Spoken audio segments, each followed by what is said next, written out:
गृह मंत्री राजनाथ सिंह के भाषण आपने कई बार सुने होंगे। राजनाथ सिंह जब बोलते हैं तो सबकी बोलती बंद कर देते हैं, लेकिन राजनाथ सिंह के बेटे पंकज सिंह भी अपने पिता से कम नहीं है। यूपी विधानसभा में जब पंकज सिंह बोले तो विपक्षियों को सांप सूंघ गया।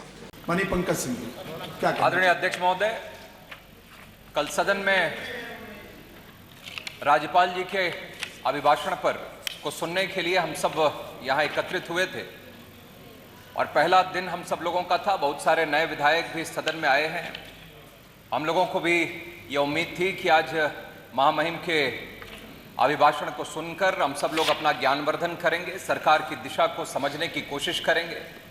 लेकिन मैं समझता हूं कि कल जिस तरीके का यहाँ पर हंगामा हुआ, उसमें राज्यपाल जी के अभिभाषण को छोड़कर बाकी सब कुछ यहाँ पर शोर सुनाई दिया, सीटियां सुनाई दी, नारे सुनाई दिए, लेकिन राज्यपाल जी का अभिभाषण हम सब लोगों को सुनने पाए।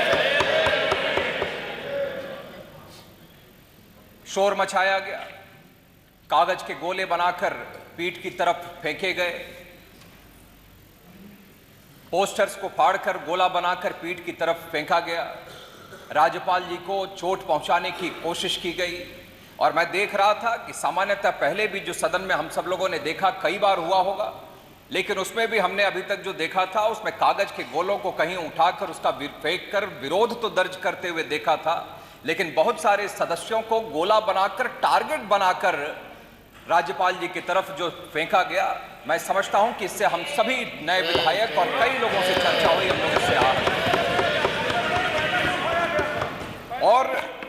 और इस कृत्य से कोई भी अप्रिय घटना भी घट सकती थी।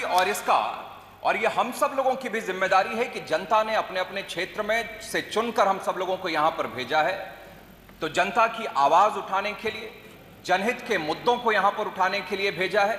और इसका सजीव प्रसारण भी जब चल रहा हो तो हम सब लोगों को भी अपने कार्य, अपने चाल चलन पर, अपने कृत्य पर और ज्यादा ध्यान देने की आवश्यकता बढ़ जाती है। और यहां पर कल इस सदन का सीधे सजीव प्रसारण पूरे देश भर में, प्रदेश भर में जनता देख रही थी।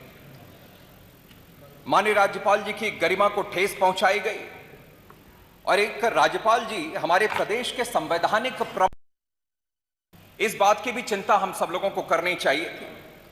और संविधान में जो व्यवस्था दी गई है उसके अनुसार वह इस सदन के एक अंग भी हैं, इस बात की चिंता भी हम लोगों को करनी चाहिए थी। इस प्रकार उनके अपमान से संवैधानिक व्यवस्था को भी चोट पहुंची है। सभी माननीय सदस्य संविधान के प्रारूप के अनुसार शपथ भी लेते हैं और जिस तरीके से संविधान की व्यवस्था को ही चोट पहुंचाने की कोशिश की गई है, मैं कह सकता हूं कि इस कुकृत्य से शपथ का भी उल्लंघन एक प्रकार से हुआ।